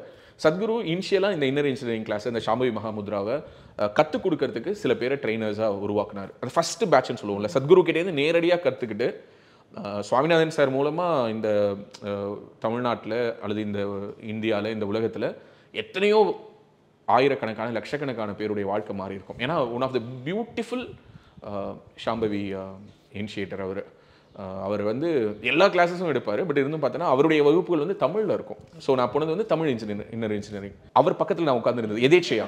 ஸோ அதுவுமே எனக்கு அவ்வளோ ஒரு சந்தோஷமாக இருந்தது. அப்போ சத்குருவை ஸ்டேஜில் பார்க்கும்பொழுது, சத்குரு அந்த ரேம்பில் வாக் பண்ணும்பொழுதெல்லாம் ஆட்டோமேட்டிக்காக இந்த எந்த படம் வந்து இந்த விஸ்வாசம் படத்தில் அஜித் வரும்போது யாரும் எந்திரிச்சு நிற்கக்கூடாதுன்னு சொன்ன உடனே சொன்னவர் எந்திரிச்சு நிற்பார்ல, அந்த மாதிரி மனசு ஒருமுகப்படுத்தி அந்த கைகளை கூப்பி அவரை கும்பிடும் பொழுது அது கொடுக்குற ஒரு ஃப்ரீனஸ், அது வந்து it is completely different. It is completely different. Okay, அது வந்து அப்படியான ஒரு இடத்துக்கு போயிட்டு வந்த ஒருத்தர் இப்படியான ஒரு எனர்ஜி லெவலில் நிற்கும் பொழுது பார்க்குற எங்களுக்கே அழுகை வருது, கண்ணீர் வருது. அப்போது அவங்களுடைய மகள் அங்கே நிற்கிறாங்க. அவங்களுக்கு எவ்வளவோ விஷயங்கள் அவங்க மைண்டில் ஓடலாம். ஓகே, உங்களுக்கு தெரியுமான்னு தெரியல, விஜிமான்னு சொல்லுவாங்க சத்குரு அவர்களுடைய மனைவி. அவங்க வந்து முக்தி அடைச்சிட்டாங்க. அவங்களுடைய நினைவு நாள் வரும்பொழுதெல்லாம் சத்குருவும் ராதே ஜகியும் போயிட்டு அந்த இடத்துல தீபாரதனையெல்லாம் காட்டி அவங்கள வணங்கி அன்னைக்கு வந்து அங்கே இருக்கக்கூடிய சுவாமிகள் சன்னியாசிஸ் எல்லாருக்கும் அவங்க கையாலேயே உணவுலாம் பரிமாறுவாங்க.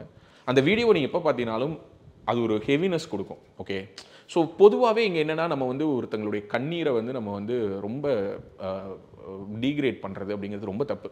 அது உண்மையான கண்ணீரா ஃபேக் கண்ணீரான்லாம் நீ அசஸே பண்ண முடியாது, அதுக்கான ரைட்ஸே உனக்கு இல்லை. வெளியிலிருந்து வந்து அந்த நிகழ்வில் உட்கார்ந்துருக்கக்கூடிய இத்தனை லட்சக்கணக்கான பேருக்கு அது என்ன மாதிரியான ஒரு எமோஷனல் டர்புலன்ஸ்குள்ளே கொண்டுட்டு போகும்போது அவங்க மனசுக்குள்ள 1000 விஷயங்கள் இருந்திருக்கும். அப்போ அவங்க உருகி உடஞ்சி அழும்போது இமீடியட்டாக சத்குரு அதை ஸ்க்ரீனில் பார்க்குறாரு. எல்லோருமே ஸ்க்ரீனில் பார்க்குறோம். அவங்களுக்கு கேமரா ஃபோக்கஸ் போன அடுத்த செகண்டில் வந்து சத்குரு போயிட்டு அந்த இடத்துல எனக்கு அவர் சத்குருவாக தெரியல, ஒரு அப்பாவாக தெரிஞ்சார். அவரால் அந்த கண்ணீரை தாங்க முடியல.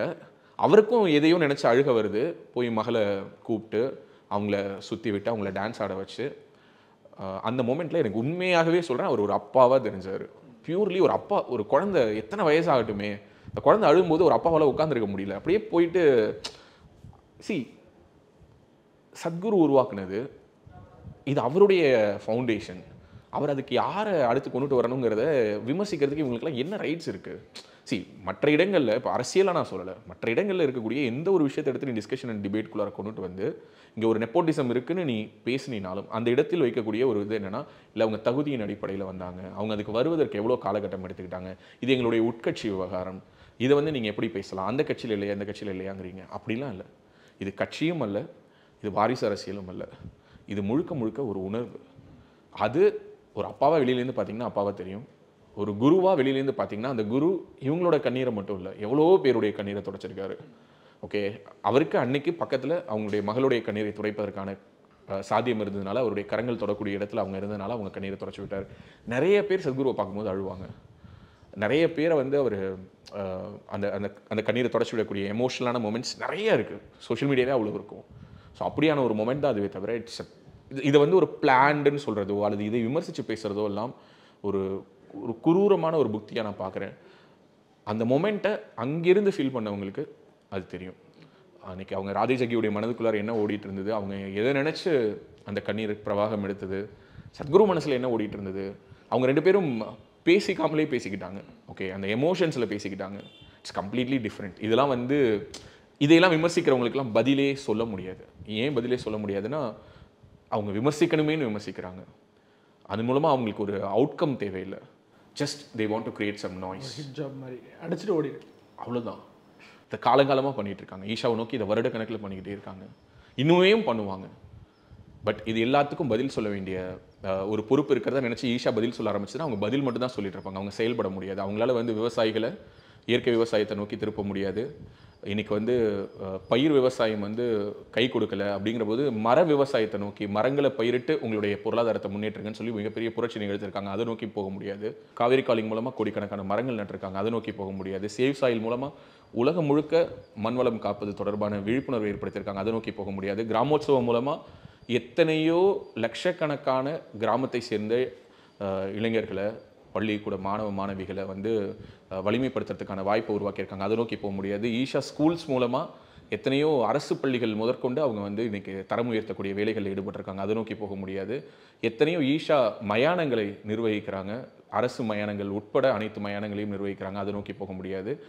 இது எல்லாத்தையும் தாண்டி நான் சொல்கிறது, உலகம் முழுவதும் இருக்கக்கூடிய எத்தனையோ தேசங்களை சேர்ந்த எண்ணற்ற லட்சக்கணக்கான மக்களுடைய அந்த மன அழுத்தம், என்னுடைய வாழ்க்கையில் எனக்கு ஒரு வெளிச்சம் கிடைக்காதா அப்படின்னு சொல்லி ஏங்கிட்டு இருந்த மனங்களுக்கான ஒரு நம்பிக்கை, ஒரு வெளிச்சத்தை ஏற்படுத்தக்கூடிய ஒரு வேலையை செய்துட்டு இருக்காங்க, அதை நோக்கி போக முடியாது. ஸோ இப்படியான மிகப்பெரிய வேலைகளை செய்து கொண்டு இருக்கக்கூடிய ஈஷாவுக்கு இதற்கெல்லாம் விளக்கம் சொல்வதற்கான நேரம் இல்லைன்னு நான் நம்புகிறேன்.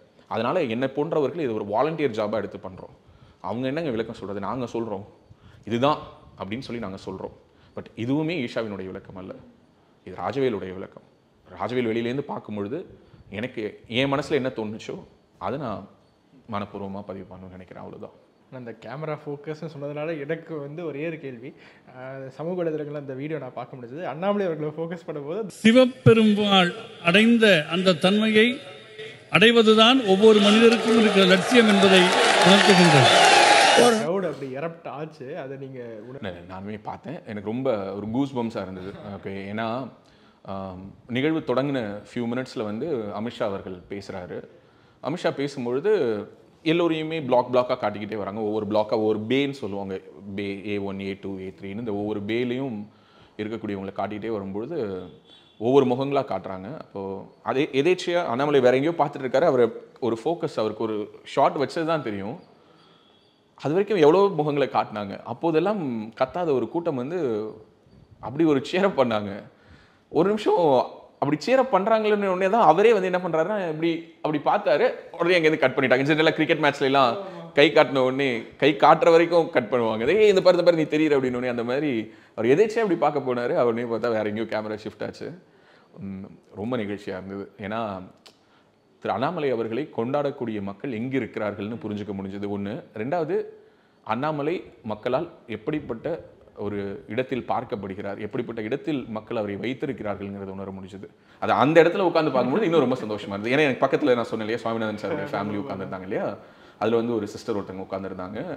அவங்க வந்து பயங்கரமாக கைத்தறினாங்க, ஏய் அண்ணாமலை அப்படின்னு. நான் அவங்க கிட்ட சும்மா தெரியாத மாதிரி கேட்டேன். ஏன்னா அவங்களுக்கு என்ன தெரியாதுங்கிறதுனால, அக்கா உங்களுக்கு அவரை பிடிக்குமா அப்படின்னு. முன்னாடிலாம் ரொம்ப பிடிக்காதுங்க. எங்கள் வீட்டுக்காரர் வந்து, ஏன்னா அவங்க திருப்பூர்காரங்க, அதனால அந்த கோயம்புத்தூர் ஸ்லாங்ல எங்கள் வீட்டுக்காரர் வந்து இவரோட பயங்கர ஃபேனு, இப்போ அவரால் நானும் இவரோட ஃபேன் ஆகிட்டேங்க அப்படின்னாங்க. ஸோ ஒரு mid age, maybe she would be around 35 to 40, ஒரு குடும்ப தலைவி, குழந்தைகளுக்கு அம்மா, அவங்க அண்ணாமலையை வந்து செலிப்ரேட் பண்ணுறாங்க. ஸோ இந்த மாற்றம் என்பது களத்தில் நடப்பதாக நான் பார்க்குறேன். கொஞ்சம் கொஞ்சமாக இட்ஸ் அ ஸ்லோ ப்ராக்ரஸ் தான். ஏன்னா 60 ஆண்டுகளாக நீ ஒரு தியரியை நம்ப வச்சிட்ட. மக்கள் அந்த கவர்மெண்ட்ஸ் கூட தெரிஞ்சோ தெரியாமலோ எமோஷ்னலாவோ சின்னங்களோட, ஆமாம் சின்னங்களோட, ரெண்டாவது இங்கே இருக்கக்கூடிய இந்த நரேட்டிவ் பாலிடிக்ஸோட இது எல்லாத்துலேயும் அவங்க வந்து மாட்டிக்கிட்டாங்க. அதுலேருந்து அவங்களை விடுபட வைக்கிறதுங்கிறது ஒரு சாதாரணமான விஷயம் இல்லை. இது வந்து பொதுவாக சொல்லுவாங்க இல்லை, இப்போ ஆவுடையார் கோவில் இல்லை சில பெரிய பெரிய கோவில்களுக்கெல்லாம் போகும்பொழுது அங்கே ஒரு அந்த கோவிலுடைய ஸ்தல புராணம்லாம் சொல்லும்பொழுது இதுவரை ஒரு மன்னர் கட்டினார்னு ஏதாவது ஒரு காலகட்டத்தை சொல்லிட்டு அதற்கு பிறகு பூதங்கள்லாம் சேர்ந்து இந்த கோவிலை கட்டினுச்சுலாம் சொல்லுவாங்க. அப்போல்லாம் கேட்கும்பொழுது பூதம் எப்படா கோவில் கட்டணும்னா என்னன்னா, மனிதர்கள் வந்து பேய்த்தனமாக வேலை பார்த்து கட்டியிருக்கலாம். ஓகே, இப்போ சொல்லுவாங்களா அவன் வேலை வந்து பேய் மாதிரி வேலை பார்ப்பான் அப்படின்னா என்ன பேய் வேலை பார்க்குறதுன்னு அர்த்தமா? இல்லை. அதாவது மனிதர்களால் செய்ய முடியாத ஒரு டாஸ்க்கை ஒருத்தங்க செஞ்சு முடிச்சாங்கன்னா அப்போ அது வந்து மனிதர்களுக்கும் அப்பாற்பட்ட ஒரு சக்தி ஒன்று இயக்கி இருக்கும். அதை மேபி அப்படி பூதம்னு சொல்லியிருக்கலாம்னு நான் நினைக்கிறேன். அப்படியான ஒரு டாஸ்க்கை தான் இப்போ அவர் பண்ணிட்டு இருக்காரு. ஏன்னா இந்த கிரவுண்டில் இந்த திராவிடியன் பாலிடிக்ஸ்க்கு ஆல்டர்னேட்டாக ஒரு விஷயத்தை வச்சு கிட்டத்தட்ட 3 ஆண்டுகளுக்கு மேலே அவர் பண்ணியிருக்கக்கூடிய இந்த அரசியல், அதனால் ஏற்பட்டிருக்கக்கூடிய ஒரு விழிப்புணர்வு, இது வந்து சாதாரணமான விஷயம் கிடையாது. நான் அடிக்கடி சொன்ன இன்சிடென்ட் தான், பட் திரும்பவும் இந்த இடத்துல நான் அதை கோட் பண்ணுறேன். மறைந்த பிரபல பத்திரிகையாளர் துக்ளக்கினுடைய நிறுவனர் ஐயா சோ அவர்களுக்கும் முன்னாள் முதல்வர் கலைஞர் கருணாநிதி அவர்களுக்கும் நடந்த கான்வர்சேஷனாக ஒன்று சொல்லுவாங்க. முரசொலி மாறன் அவர்களுடைய மகன்கள் கலாநிதி மாறனும் தயாநிதி மாறனும் இணைந்து சன் டிவி ஆரம்பிக்க போகிறாங்க அப்படிங்கிற ஒரு செய்தியை மகிழ்ச்சியோடு கலைஞர் கருணாநிதி சோ அவர்களிடம் பகிரும்போது அவர் சொன்னாராம், இனிமே டிவி தான் எல்லாம், ஆனால் ஒரு விஷயம் சொல்கிறேன், அவங்க பையன் அதாவது முரசொலி மாறனுடைய பசங்க வந்து டெலிவிஷன் ஆரம்பித்ததுக்காக சந்தோஷப்படுறதை தாண்டி நீங்கள் பண்ண வேண்டிய ஒரு முக்கியமான வேலை இருக்குது. இனிமேல் இந்த மாதிரி நிறைய பேர் ஆரம்பிப்பாங்க. யார் வேணாலும் டெலிவிஷன் ஆரம்பிக்கிட்டு அங்கே வேலை பார்க்குறது உங்கள் ஆளாக இருக்கிற மாதிரி பார்த்துக்கோங்கன்னு ஷோ ஒரு அட்வைஸை கலைஞர் கருணாநிதி அவர்களிடம் கொடுத்ததாக ஒரு செவி வழி செய்தியாக சொல்வார்கள். எதற்காக இதை குறிப்பிட்றேன்னா, அவர் சொன்னது உண்மையோ பொய்யோ, யார்கிட்ட சம்பளம் வாங்கு, விசுவாசத்தை அறிவாலயத்துக்கு காட்டு அப்படிங்கிறது இங்கே இருக்கக்கூடிய ஊடகங்களுடைய எழுதப்படாத விதியாக இருக்கிறத நம்ம பார்க்குறோம். நீ பாரிவேந்தர்கிட்ட சம்பளம் வாங்கு, நீ வைகுண்டராஜன்கிட்ட சம்பளம் வாங்கு, நீ அம்பானி கிட்ட சம்பளம் வாங்கு, யார்கிட்ட வேணாலும் வாங்கு, ஆனால் உன்னுடைய விசுவாசத்தை அறிவாலயத்துக்கு காட்டுங்கிற மாதிரி டெலிவிஷன் மட்டும் இல்லை, ஊடகத்தில் இருப்பவர்களும் சரி, ஊடகத்தை நோக்கி வருபவர்களும் சரி, அப்படிப்பட்ட ஒரு எண்ணத்தோடு வருவது இந்த தமிழ்நாட்டினுடைய மிகப்பெரிய சாபக்கேடு. இப்படிப்பட்ட ஒரு ஊடக அரசியல் நிலவக்கூடிய ஒரு இடத்தில் சமூக ஊடகங்களா இன்னும் கேள்வியே கேட்க வேணாம். ஓகே, ஃபுல்லாக பார்த்தா அப்படின்னா எல்லாமே இணைய அடியாட்கள் மாதிரி செயல்படக்கூடிய, நாளாந்தர பேச்சாளர்கள் மாதிரி பேசக்கூடிய, தனிப்பட்ட வன்மத்தோடு பேசக்கூடிய, டீக்ரேட் பண்ணுறது, ஒருத்தங்களை டெமனைஸ் பண்ணுறது, ஒருத்தங்களை வந்து இழிவுபடுத்துறதுனுடைய உச்சத்துக்கு போகிறது, அநாகரிகமான வார்த்தைகள் பேசுகிறது, இதையே வந்து தொடர்ந்து தங்களுடைய பிழைப்பாக பொதுவெளியில் செய்யக்கூடியவர்கள். ஓகே, ஸோ இந்த மாதிரியான ஒரு பெரும் கூட்டத்தையெல்லாம் வைத்துக்கொண்டு இவர்களுக்கு மத்தியில் ஒரு மாற்று அரசியல், அதை நோக்கிய ஒரு பயணம், அதை செஞ்சு முடிக்கிறதுங்கிறது உண்மையாகவே ஒரு ஒரு பூதங்கள் சேர்ந்து செய்யக்கூடிய வேலைங்கிற மாதிரி. நம்ம விஷ் பண்ணுறது அல்லது ப்ரே பண்ணுறதுலாம் என்னென்னா, அட்லீஸ்ட் இந்த வேற அசைச்ச அந்த முதல் கை அப்படிங்கிறது அண்ணாமலையோட கைன்னு வரலாறுல எழுதப்படும் இல்லையா? அதுக்கு பிறகு யார் அதை வேரோடும் வேரோடி மண்ணோடும் பிடுங்கி போட போறாங்கிறத காலம் தீர்மானிக்கும். பட் அந்த அசைச்சது ஆமாம், அதில் எனக்கு எந்த விதமான மாற்று கருத்தும் கிடையாது. எப்படி அந்த கேஜிஎஃப்ல வந்து அந்த மக்கள் வந்து அடிமைப்பட்டே கிடக்கும் பொழுது ஒருத்தன் வருவான்னு ஒருத்தன் சொல்லிக்கிட்டே இருக்கும் பொழுது அப்படி வந்து அந்த ராக்கி கேரக்டர் வந்து உள்ளார நிற்கும். அவரும் பார்த்தேன் அப்படின்னா எல்லாத்தையும் பொறுத்து போய்கிட்டே இருப்பார். அடிக்க மாட்டார், கேட்க மாட்டார், மக்களுக்காக புரட்சி பண்ணணும்னு நினைப்பாரு, ஆனால் கண்ட்ரோல் பண்ணிப்பார். கடைசியாக கிளைமேக்ஸில் தான் பார்த்தேன் அப்படின்னா ஒரு வயசான தாத்தாவை தூக்கிட்டு போயிட்டு கொல்ல போகிறாங்கங்கிற பொழுது ஹி வில் எவால்வ். ஸோ அப்படித்தான் நான் பார்க்குறேன். ஏன்னா இங்கே தினசரி நீ என்ன பேசினாலும் அதை நோக்கிய ஒரு அரசியல் டீலிமிட்டேஷனுங்கிறது ஒன்று நடக்கவே போகிறது இல்லை, அல்லது இப்போ அதை பற்றி டிஸ்கஷனே இல்லை அப்படின்னா இல்லை டீலிமிட்டேஷன் நடக்க போது. இன்று காலை கூட முதல்வர் ஒரு வீடியோ போடுறாரு, என்னுடைய பிறந்தநாள் வாழ்த்து செய்தியே அதுதாங்கிறாரு. ஸோ அமித்ஷா வந்து டீலிமிட்டேஷனால தமிழ்நாட்டுக்கு வந்து தொகுதிகள் குறையாதுன்னு தான் சொல்லியிருக்கிறாரு, ஆனால் வட மாநிலங்கள் அதிகரிக்க மாட்டோம்னு சொன்னாரா? இப்போ இது எப்படி இருக்குன்னா, அமித்ஷா வந்து என்னென்னலாம் சொல்லணுங்கிறத நம்மளுடைய தமிழ்நாட்டு முதல்வர் எழுதி கொடுத்துட்டா பேசாமல் அதே அமித்ஷாவை சொல்லலாம்ல. இல்லை நான் அப்போ அதுதான் எதிர்பார்ப்புனா அதையாவது சொல்லலாம். இந்த அளவுக்கான அரசியல் போகுது. இதை மக்களை வந்து உணர்வு ரீதியாக மொழி ரீதியாக சுரண்டி அவர்களை வந்து பின்னோக்கி பிடிச்சு இழுப்பதையே ஒரு அரசியலாக செய்து கொண்டிருக்கக்கூடிய ஒரு பெரும் கூட்டத்துக்கு மத்தியில் இந்த அரசியலை பேசுவது என்பதே ஒரு பெரிய ஒரு ஆரோக்கியமான ஒரு விஷயம். அதை முன்னெடுத்திருக்கிறார். எனக்கு தெரிஞ்சு இந்த வீடியோக்குள்ளார பாலிடிக்ஸ் பேசாம முடிக்கணும்னு நினைச்சேன். ஆனா நீ வந்து இல்ல அந்த ஒரு மொமெண்ட் எனக்கு வீடியோ பார்க்கும்போது கூஸ்பம்ஸ் ஆகுது. அதாவது கண்டிப்பா அது ஒரு உணர்வுபூர்வமான ஒரு தருணம். எனக்கும் பார்க்கும்பொழுது வாவ் அப்படின்னு இருந்தது. நான் தான் அக்கா கேட்கிறேன் பிடிக்குமா அப்படின்னு. அப்படின்னாங்க. ஓகே உங்களுக்கு அப்படின்னாங்க. எனக்கு கொஞ்சம் பிடிக்கும் அப்படின்னு சொல்லிட்டேன். Anyway again coming back to Shivaratri, இது ஒரு வாழ்நாள் அனுபவம். இது ஒரு விளம்பர பதிவோ அல்லது இது வந்து அடுத்த சிவராத்திரிக்கு வந்து மக்களை வந்து கூட்டுவதற்கான ஒரு முயற்சியோ பெய்டு ப்ரொமோஷன்லாம் கிடையாது. என் மனசுக்குள்ளார எனக்கு தோணுன ஒரு உணர்வு. I just want to register it because நான் அதிகமாக இப்போ வீடியோஸும் போடுறதில்லை. அதையுமே நான் சொல்லிடுறேன். என்னன்னா we are getting ready for a bigger game. அதுக்கான முன் ஏற்பாடு வேலைகள், களத்தை தயார்படுத்துகிற வேலைகளை செய்துக்கிட்டு இருக்கேன். மற்றபடி ஒதுங்கியும் இல்லை பதுங்கியும் இல்லை, நம்ம வேலையை பார்த்துட்டு இருக்கோம். I'm attending few conclaves. சில தினங்களுக்கு முன்பாக கூட பார்த்தோம் அப்படின்னா there was a digital elections பற்றின அந்த பாலிசி அண்ட் அதனுடைய கேம்பெயின் மாடல்ஸ் எல்லாம் எப்படி இருக்குதுங்கிறத பற்றின ஒரு கேம்பெயின் ஒன்று ஒரு கான்ஃபரன்ஸ் ஒன்று ஹைதராபாத்தில் நடந்தது. ஸோ இந்த மாதிரியான பல இடங்களுக்கும் பயணப்படுறது, முக்கியமாக இந்த டிஜிட்டல் பாலிடிக்ஸ் அப்படிங்கிற ஒரு ஏரியாவில் என்னென்ன மாற்றங்களை நம்ம எதிர்கொள்ள போகிறோம், அரசியல் களங்கள் எப்படி இருக்குது, ஏன் நம்ம ஒரு தியரியை நம்ம நம்புகிறோம் ஆனால் அது ஏன் கிரவுண்டில் ரிஃப்ளெக்ட் ஆக மாட்டேங்குது, மற்ற மாநிலங்களில் ஏன் ரிஃப்ளெக்ட் ஆகுது, நம்ம மாநிலங்களில் ஏன் இது ஒர்க் அவுட் ஆகலை, what is really pulling us down அப்படிங்கிற விஷயங்களை. ஆமாம், இதை ஒரு கட்சி சார்ந்து அப்படிலாம் இல்லை, நான் படிக்கிறேன், நான் கற்றுக்கிறேன், இது சார்ந்த நிறைய முக்கியமான நபர்கள். நான் சொல்கிறது இந்தியா முழுக்க இந்த டிஜிட்டல் பாலிடிக்ஸில் பொலிட்டிக்கல் கன்சல்டன்ஸாகவும் மிகப்பெரிய பொலிட்டிக்கல் ஏஜென்சிஸாக நம்ம சொல்லக்கூடிய ஏஜென்சிஸில் ஒர்க் பண்ணக்கூடிய, அதை நான் பிரசாந்த் கிஷோரை மீட் பண்ணல, ராபின் சர்மாவை மீட் பண்ணல, பட் அவர்களுடைய மாதிரி அவர்களை போன்றவே இங்கு நிறைய பேர் இருக்காங்க. வெளியில் தெரியாத முகங்கள் இருக்காங்க. இவங்ககிட்ட வேலை பார்த்துட்டு இன்றைக்கி பல நிறுவனங்கள் நடத்துகிறாங்க. பெங்களூரில், ஹைதராபாத்தில், டெல்லியில். இவங்க எல்லோரோடும் சந்திப்பதற்கு ஆன்லைனில் ஜூம் மீட்டிங்ஸ் மூலமாக கலந்துரையாடுவதற்கு தமிழ்நாட்டினுடைய அரசியல் களத்தை அவங்களே ரொம்ப they want to explore it actually because அவங்களுக்கே இது ஒரு சேலஞ்சாக இருக்குது புரிந்து கொள்வது. எக்ஸாக்ட்லி. நிறைய பேர் அதாங்க எப்படிப்பா இவ்வளோ பக்தியோட நீங்க இருக்கீங்க, ஒரு ஏத்திஸ்ட்க்கு எப்படி இது அவங்க உண்மையாவே கிராக் டவுன் பண்ணணும்னு நினைக்கிறாங்க. இப்போ பிரசாந்த் கிஷோர் வந்து சொன்னார் இல்லையா டிவிகேவினுடைய அந்த 2ஆம் ஆண்டு தொடக்கத்தில், அதாவது நான் உங்களுடைய கட்சிக்கு ஹெல்ப் பண்ணி நீங்க ஜெயிச்சிங்கன்னா நான் வந்து தோனியை விட பாப்புலர் ஆயிடுவேன். அவர் சொன்னதனுடைய அர்த்தம் என்னன்னா, அவருக்கு தெரியும் அது எவ்வளோ பெரிய சேலஞ்சிங்கான டாஸ்க் அப்படின்னு சொல்லிட்டு. ஏன்னா எல்லோருமே சொன்னது என்னன்னா, திமுக 300 கோடி கொடுத்தாங்க, 500 கோடி கொடுத்தாங்கிற பொழுது அவ்வளோ கொடுத்துட்டா பிரசாந்த் கிஷோர் எல்லாரையும் ஜெயிக்க வச்சிருவாரா, நான் 500 கோடி கொடுக்குறேன், எங்கள் அண்ணன் சீமானை ஜெயிக்க வைக்க முடியுமாலாம் கேட்டாங்க. அதுக்காக சொல்கிறேன். இல்லை இப்போ நீங்கள் பிரதீப் பண்டாரிங்க வந்தாருன்னா, இப்போ நம்ம வடபழனி முருகன் கோயிலுக்கு போயிருந்தோம், அவர் முடிச்சுட்டு மக்கள்லாம் பார்த்துட்டு இவங்களாம் இவ்வளோ பக்தியோட இருக்காங்க, எப்படிப்பா திமுக ஓட்டு போடுறாங்க அப்படின்னு அவங்க ஒரு கேள்வி. இதுவே ஒரு முக்கியமான ஸ்டடி. ஸோ இப்போ இதை தான் நான் இப்போ பண்ணிட்டு இருக்கேன். ஏன்னா தெரிஞ்சோ தெரியாமலோ நமக்கு சில நேரங்களில் நமக்கு கிடைக்கக்கூடிய நேரம் அப்படிங்கிறது வந்து நம்ம நினைப்போம் இது நம்மளுக்கு வந்து பின்னோக்கி இழுக்குதுன்னு. இல்லை, நம்மளை அது நிறுத்தி நிதானமாக செயல்படுவதற்கான ஒரு வாய்ப்பை உருவாக்கி கொடுக்குதுன்னு நான் நம்புகிறேன். ஓகே, அப்படி தான் நிதானமாக அடுத்தடுத்த அடிகளை ரொம்ப இன்டென்ஸாக ரொம்ப ஹானஸ்ட்டாக எடுத்து வைக்கிறதுக்கான வேலைகளை பார்த்துட்டு இருக்கோம். முழுக்க இது எல்லாமே 26 எலெக்ஷன்ஸை பேஸ் பண்ணி தான். பிகாஸ் 2026 எலெக்ஷனுங்கிறது ஒரு டூ ஆர் டை நிறைய கட்சிகளுக்கு.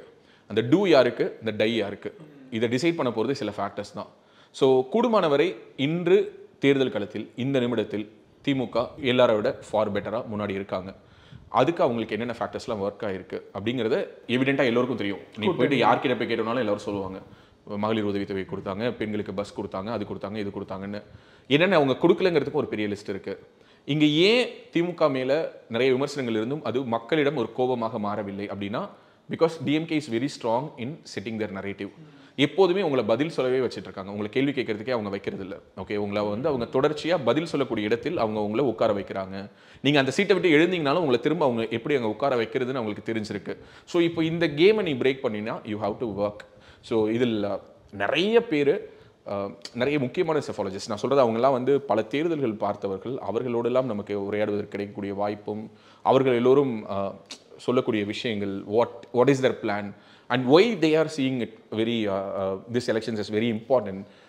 பிஜேபியினுடைய நரேட்டிவ் மட்டும் இல்லை, இங்கே அதிமுக என்ற ஒரு கட்சியினுடைய அவசியம் என்ன, அது எந்த இடத்துல இருக்குது, அண்ட் ஆக்சுவல் ஸ்ட்ரென்த்தாக அவங்க என்ன ப்ளே பண்ண முடியும், என்ன முடியாது, இப்படியான விஷயங்களில் தொடங்கி டிவிகேவுடைய என்ட்ரியாக இருக்கட்டும், பிஜேபி அப்படிங்கிறது அண்ணாமலை மூலமாக கிரியேட் பண்ணியிருக்கக்கூடிய இம்ப்ரெஷனை எப்படி அவங்க ரியல் டைம் கன்வர்ஷனுக்குள்ளார கொண்டுட்டு வர போகிறாங்கிற மாதிரியான பல விஷயங்களை படிச்சுக்கிட்டு இருக்கேன். ஆக்சுவலி சொன்னால் ரொம்ப நாளைக்கு பிறகு உண்மையாக ஒரு ப்ரெசன்டேஷனாக, ஒரு ஜூம் மீட்டிங்காக சும்மா போய்ட்டு உட்கார முடியாது. ஏன்னா அந்த எண்ணில் இருக்கிறவங்க இன்னும் பல தேர்தல்கள் பார்த்தவர்கள், முக்கியமான ப்ரொஃபஷனல்ஸ்.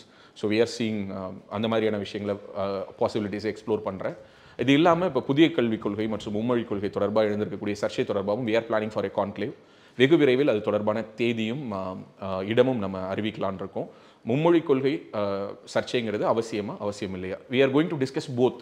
ஃபேராக ஒரு டிஸ்கஷன் ஒன்று முன்னெடுத்து இங்கே இருக்கக்கூடிய மாணவர்கள், பெற்றோர்களை மேடை ஏற்றி அவர்களை பேச வைக்கணுங்கிற ஒரு முயற்சி முன்னெடுக்கிறோம். ஏன்னா பிகாஸ் ஆஃப்டர் சனாதன தமிழ் சங்கமம் நம்ம அடுத்த சனாதன தமிழ் சங்கமம் நம்ம புதுடெல்லியில் பண்ணணும்னு ஆசைப்பட்டோம். நியூ கவர்மெண்ட்டே வந்திருக்காங்க. ஸோ அதுக்கான பிளான்ஸும் ஒரு பக்கம் நம்ம முன்னெடுத்துட்டு இருக்கோம். ஸோ புதுடெல்லியில் அடுத்த சனாதன தமிழ் சங்கமம் விரைவில் நடத்துவதற்கான ஒரு வாய்ப்பை நம்ம we are discussing and exploring the possibilities. parallelly இங்கே இந்த மும்மொழி கொள்கை தொடர்பான ஒரு கான்க்ளேவ் ஒன்று நம்ம நடத்த போகிறோம். சென்னை மட்டுமல்ல, தமிழகத்தினுடைய அனைத்து நகரங்களிலும் தொடர்ந்து இது நடத்துவதாக இருக்கும். இப்போ எய்ம்ஸ் மாதிரியான ஒரு விஷயம் எவ்வளோ பெரிய ஒரு செட்பேக்காக இருந்ததுன்னு தெரியும். மதுரையில் எய்ம்ஸ்ன்னு சொல்லி ஒரு செங்கல் தான் வந்ததுன்னு. பட் எவ்வளோ பேருக்கு எய்ம்ஸுடைய ரீசன்ட் ட்ரோன் ஃபுட்டேஜ் வந்தது, அது எவ்வளோ பகிரப்படவே இல்லை. அதுதான் சொல்ல வரேன். ஒரு செங்கல் சென்று சேர்ந்த அளவுக்கு ஒரு இவ்வளோ பெரிய கட்டடத்தால் போய் சேர முடியல பாரு. ஸோ இங்கே தான் இதுதான் இந்த ஒரே ஒரு இடத்த புரிஞ்சுக்கிட்டா போதும். ஒரு செங்கலை திமுகவால் கொண்டுட்டு போய் சேர்க்க முடியுது, இவ்வளோ பெரிய ஒரு கட்டிடத்தை பாஜகவால் கொண்டுட்டு போய் சேர்க்க முடியலை.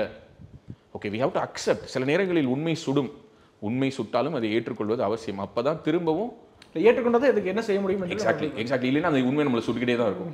நம்ம அதில் எரிஞ்சு சாம்பலாகிறத தவிர வேறு வழி கிடையாது. ஸோ இப்படியான விஷயங்களை நான் சொல்கிறது மறுபடியும் சொல்கிறேன், not only meant to be BJP அப்படின்லாம் இல்லாமல் உண்மையாகவே இந்த கிரவுண்டை நான் படிக்கணும்னு நினைக்கிறேன். இது இல்லாமல் சில நான் பொலிட்டிக்கலாகவும் சில விஷயங்கள் I'm working on it. And நம்ம ஏற்கனவே சொல்கிற மாதிரி கோஷாலாக்கான நம்மளுடைய நமோவனமுக்கான இடங்கள் பார்க்குறது, போகிறது வர்றது, மீட்டிங்ஸ்.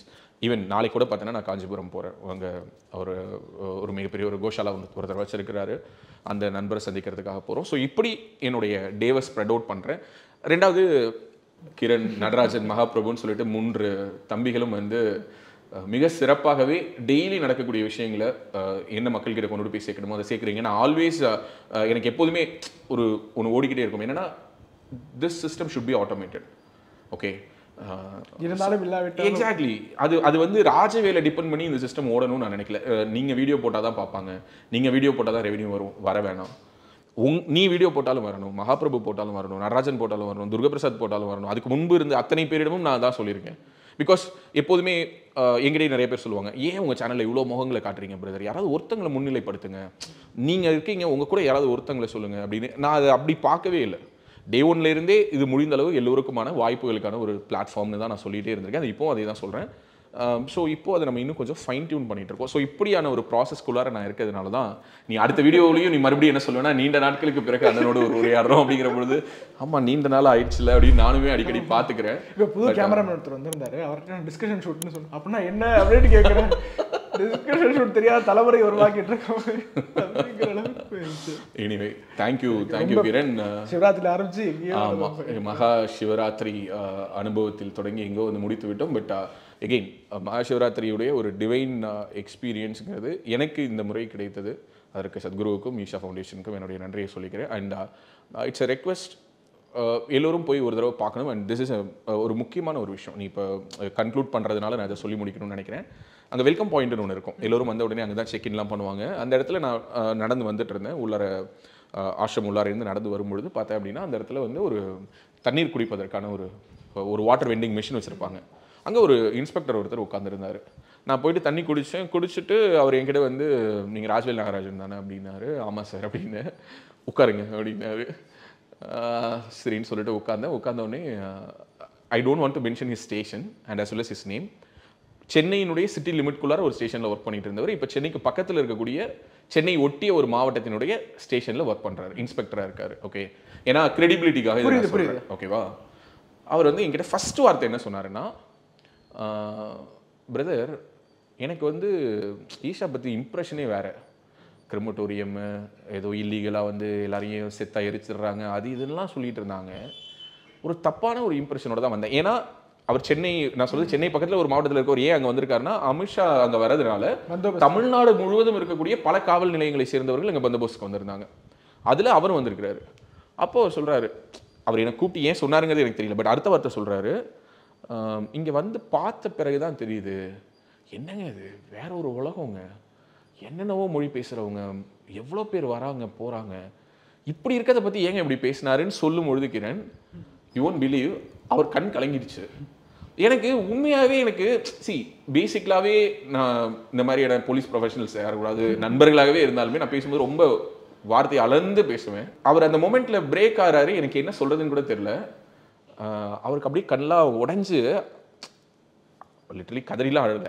பட் அவருடைய அந்த எமோஷன்ஸை ஐ கேன் ஃபீல் இட். அவர் சொன்ன வார்த்தை என்னன்னா, என்னங்க இதை போய் இப்படிலாம் பேசுகிறாங்க பாருங்க, இன்னைக்கு நான் டியூட்டிக்கு வந்ததுனால எனக்கு இது இப்படி இதுவாச்சு, அப்புறம் நீங்கள் என்ன எதுக்கு வந்திருக்கீங்க, ஏதாவது கவரேஜ் ஆனாரு. இல்லை சார், நான் கவரேஜ்லாம் இல்லை, லைவ் எல்லா சேனல்ஸ்க்கும் கொடுத்துருவாங்க, நான் வந்து ஈஷா ஃபாலோவர் சார், நான் வந்து 3 வருஷமாக இங்கே வந்து ப்ராக்டிஸ் பண்ணிகிட்ருக்கேன் அப்படின்னு. ரொம்ப சந்தோஷங்க, யார்கிட்டயாவது சொல்லணும்னு தோணுச்சு அப்படின்னாரு. அதான் அவர் சொன்ன வார்த்தை, யார்கிட்டயாவது சொல்லணும்னு தோணுச்சு. அதுதான் நான் சொல்கிறேன், எனக்கும் என்னென்னா இதை யார்கிட்டயாவது சொல்லணும்னு தோணுச்சு, மற்றபடி வேறு எதுவும் இல்லை. இது விளம்பரம் அது இதெல்லாம் எனக்கு ஐ காட் திஸ் எக்ஸ்பீரியன்ஸ் அப்படிங்கிறத சொல்லணும்னு தோணுச்சு. ஸோ அதை நான் சொல்லியிருக்கேன். நன்றி.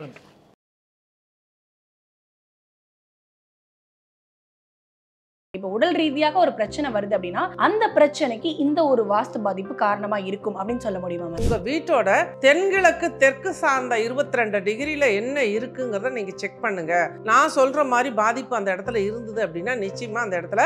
இந்த மாதிரி ஆன்மீகம் மற்றும் ஜோதிடம் சார்ந்த இன்னும் பல வீடியோக்கள் பார்க்கணுமா? மறக்காம திருவருள் டிவிக்கு சப்ஸ்கிரைப் பண்ணுங்க. திருவருள் டிவியுடைய சேனல் லிங்க் இந்த வீடியோடைய டிஸ்கிரிப்ஷன்ல இருக்கு.